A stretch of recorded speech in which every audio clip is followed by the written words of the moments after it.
আসসালামু আলাইকুম রহমতুল্লাহি ওয়া বারাকাতুহু। বিএনপি রাজনীতি করে বাংলাদেশের জনগণের জন্য, বাংলাদেশের জন্য। বিএনপি নিঃস্বার্থে বাংলাদেশের উন্নয়নে আগেও নির্বাচিত হয়ে কাজ করেছে, বর্তমানেও নির্বাচিত হয়ে বাংলাদেশের জনগণের উন্নয়নমূলক কাজ শুরু করেছে ইতিমধ্যে। বাংলাদেশের জনগণ বিএনপির উপরে আস্থা রেখে বিএনপির হাতে রাষ্ট্র পরিচালনার দায়িত্ব তুলে দিয়েছে।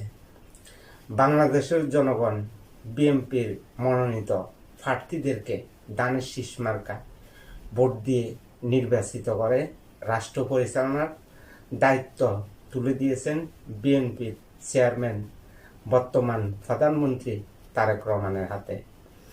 এই জন্য বাংলাদেশের জনগণকে জানাই ধন্যবাদ ও কৃতজ্ঞতা।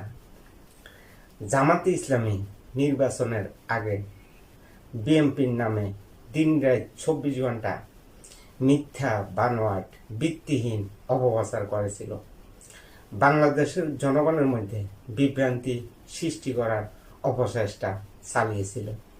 বাংলাদেশের জনগণ এই জামাতে ইসলামীকে 2026 সালের ফেব্রুয়ারি মাসের 12 তারিখে নির্বাচনের মাধ্যম দিয়ে প্রত্যাখ্যান করেছে। বিএনপির হাতে বাংলাদেশের জনগণ রাষ্ট্র পরিচালনার দায়িত্ব তুলে দিয়েছেন। এই জন্য বাংলাদেশের জনগণকে বিএনপির পক্ষ থেকে আবারও ধন্যবাদ ও কৃতজ্ঞতা। বর্তমানে জামাতে ইসলামী জুলাই সনদ নিয়ে আবারও ষড়যন্ত্র শুরু করেছে। বিএনপির উন্নয়নমূলক কাজ দেখে বর্তমানে জামাতে ইসলামী ষড়যন্ত্র শুরু করেছে। জামাতে ইসলামী ও এনসিপি মিলে বাংলাদেশের জনগণের মধ্যে বিভ্রান্তি সৃষ্টি করার চেষ্টা ইতিমধ্যে শুরু করেছে।